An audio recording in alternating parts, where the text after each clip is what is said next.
안녕하세요, 일렉트로캠입니다. 오늘은 제가 오이스터베이를 좀 놀러 갔는데, 놀러 가면서 느낀 점을 한번 그냥 편하게 풀어보려고 합니다.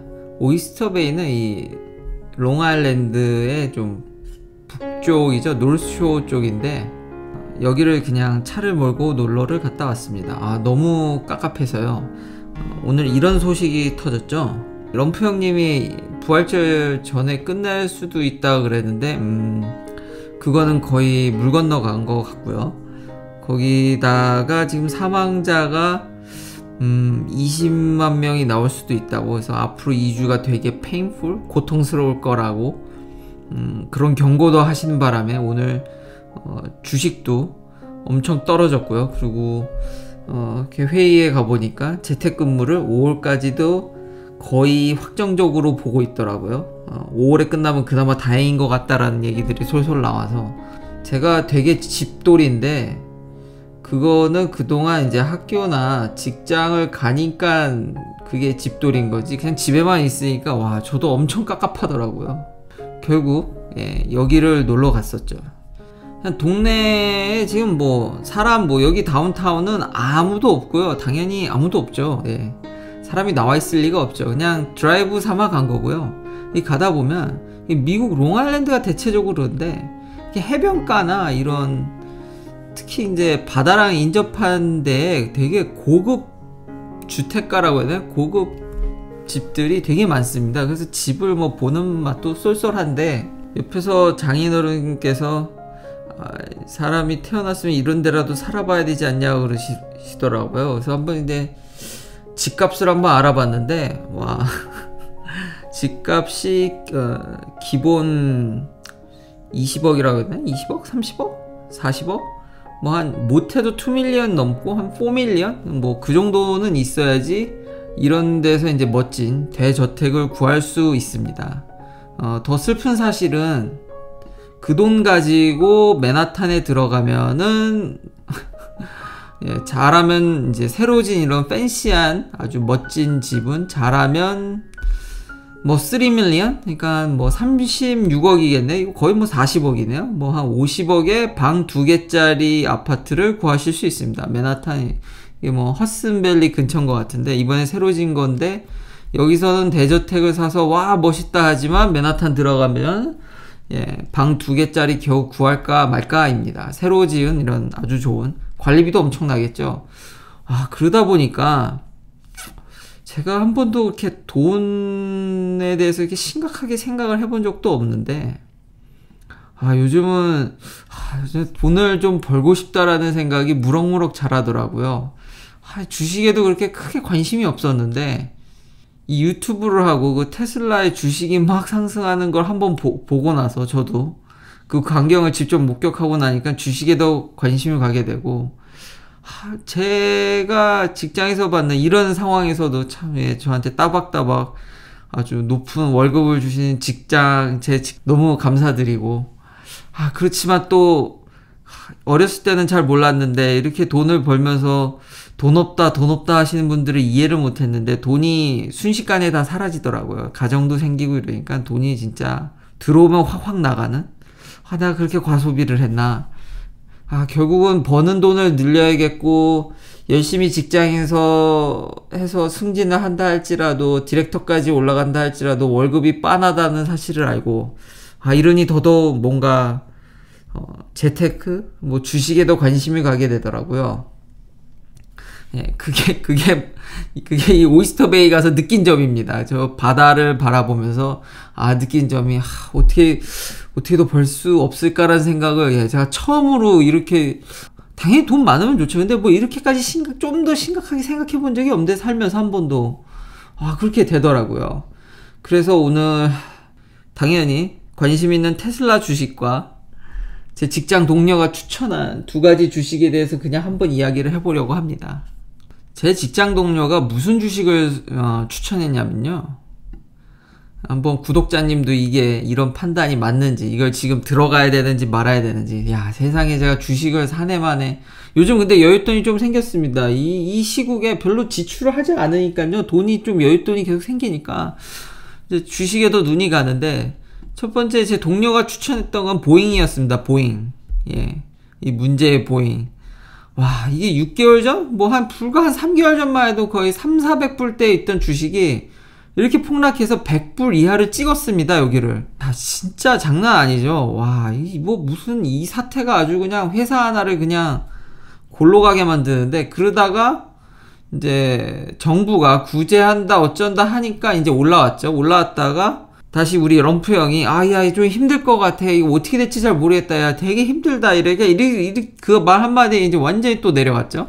그래서 여기 와 있는데, 이 회사가 문제가 있었던 이유는 이 사태가 터지기 전에 이 비행기 결함이 있었습니다. 이게 아주 이제 그런 LCC나 그러니까 저가 항공들이라든지 단거리 여행에 맞춤형 비행기를 이제 보잉이 내놨었는데, 7377 맥스죠. 이게 문제의 737 맥스. 그러니까 결론은 많이들 아실 것 같습니다. 이거 결함이 있어가지고, 이 결함이, 안 그래도 결함 때문에 주식이 골로 가게 생겼는데, 이 사태로 양 싸대기를 딱 맞고 완전히 박살이 났다가 정부가 구제해준다 해서 올랐다 이렇게 된 거죠.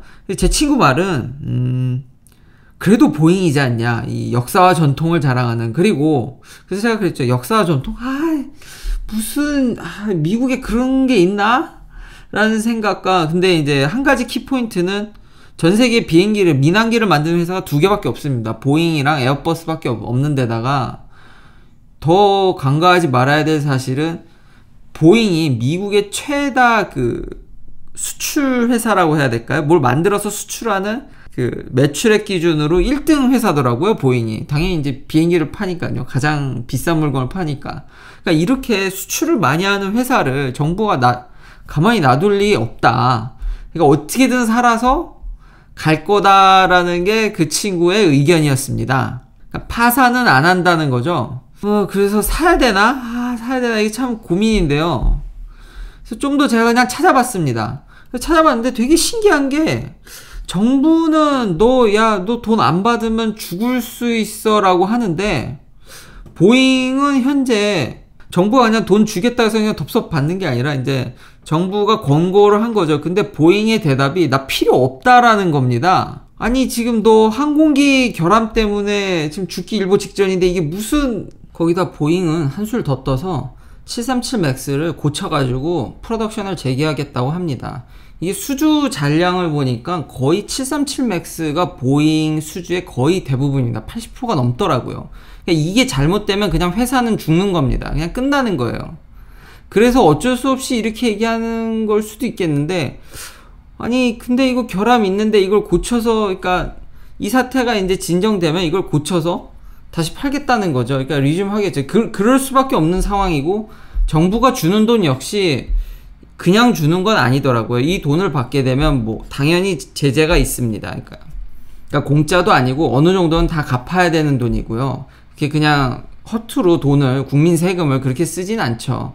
그래서 이걸 안 받겠다는 건지 모르겠는데, 결국 지금 보잉의 공식적인 입장은 어떻게 해서든지 737 맥스를 고쳐가지고 다시 팔아서 우리는 재기할 거다라고 얘기를 하는 거죠. 가능할지, 이게 안 되면은 정부 돈을 어떻게든 받겠죠? 받고 살아날 수도 있고 진짜 파산할 수도 있는 거죠.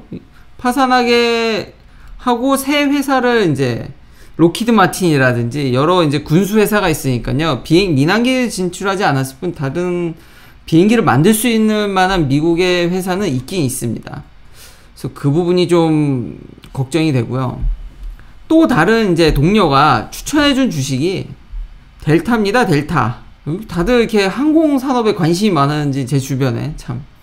델타도 주식이 거의 한 55불, 60불을 넘었다가 지금 이게 한 19불까지 왔다가 똑같은 상황으로 올랐다. 정부가 좀 이제 항공업계를 도와준다 해서 올랐다 이제 내린 거죠. 근데 이게 지금 어떻게 도와주냐 이제 여러 가지 이제 논의가 있는데, 지금 이것도 그래서 제가 좀 더 찾아봤는데, 그러니까 이 친구들 말은 특히 다른 회사 말고요. 델타는 현금 유동성이 좋고 리퀴디티가 좋고 이 사태를 잘 견디면 결국 사람들이 밀어놨던 여행을 갈 거다. 비행기를 탈 거다. 그 대세는 변하지 않는다. 그러니까 다른 회사는 망할 수 있어도 델타는 이 항공업계 넘버원답게 죽지 않고 그 기대 수요를 나중에 다 한꺼번에 받았고, 특히 저유가 저유가가 이제 항공업계에 굉장히 이게 도움을 많이 주거든요. 피라든지 이런 것들이 대부분 기름값에 연동돼 있으니까요. 이게 엄청 오를 거다.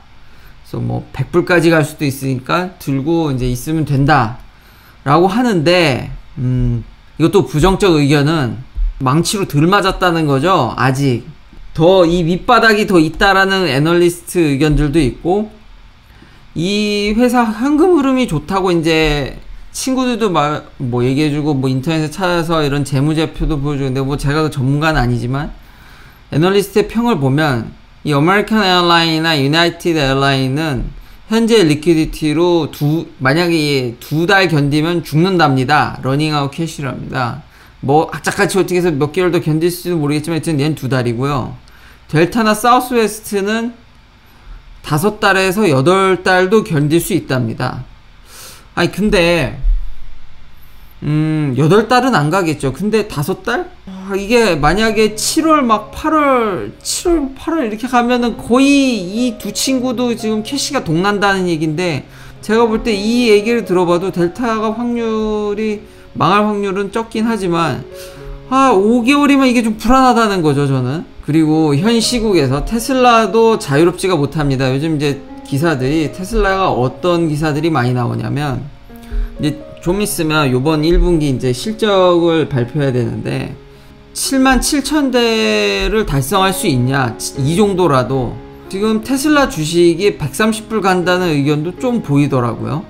이유가 테슬라가 그렇게 평소에 돈을 잘 버는 회사는 아니었지 않습니까? 그러니까 멀티플이 좋았던 거지, 지금 그 주식은 멀티플에 의해서 간 거지 돈을 잘 벌어서 간 게 아니니까, 이렇게 딜리버리가 떨어진 건 뭐 자명하니까 이렇게 되면은 떨어질 거다. 어디까지? 130불까지 라는 의견이 있습니다. 망한다는 의견은 없습니다. 망하진 않을 것 같은데 주식이 확 내려갈 수 있다는 의견이 있습니다. 그 망하지 않는다는 의견의 좀 보충으로, 지금 최근에 폭스바겐이 ID3를 유럽에 지금 내놓으려고 하는데, 아직도, 이거 이틀 전 얘기인데요, 아직도 소프트웨어 이슈로 차를 못 풀고 있답니다. 뭐 거기다 지금 현 상황에서 뭐 이게 제대로 될 리가 없겠죠. 그래서 테슬라가 껄껄껄 웃고 있다라는 건데, 전기차 우습게 보지 말라 이거죠. 폭스바겐이 또 재미난 게, 옛날에 아마 전기차 시장에서 뭐 테슬라를 안 꼽고 현대 기아차가 이렇게 잘 될 거다, 뭐 같은 그래도 내연기관 식구들을 뭐 이제 좀 더 높이 평가했던 걸로 기억하는데요. 폭스바겐이 최근에는 테슬라보다 우리가 몇 년 뒤진 거 인정하고, 지금 현재 시장에서 제대로 된 컴페리터, 그러니까 경쟁자는 테슬라밖에 없는 것 같다. 왜냐하면 지금 다른 회사들이 조짐이 전기차에서 좀 이제 좀 홀드하는 상태인 것 같습니다. 다들 너도 나도 전기차를 한다 하다가 요번 사태로 인해서 관망하는 걸로 많이 지금 기울어져 가고 있습니다. 그나마 폭스바겐이 좀 하는 것 같고요. 하더라도 지금 이 문제로 겪고 있죠. 당분간 이건 진짜 거의 자명한 것 같습니다. 뭐 대외적인 효과로 인해서 주식이 출렁일지언정 테슬라는 전기차 시장이 망하지 않는 한 2년 정도가 아니라 향후 3년 4년 정도는 거의 독보적인 존재일 확률이 높습니다. 그나저나 이 사태가 빨리 해결됐으면 좋겠습니다. 시청해주셔서 감사합니다. 구독, 좋아요 부탁드립니다. 다음에도 테슬라 관련 이야기들로 찾아뵙겠습니다.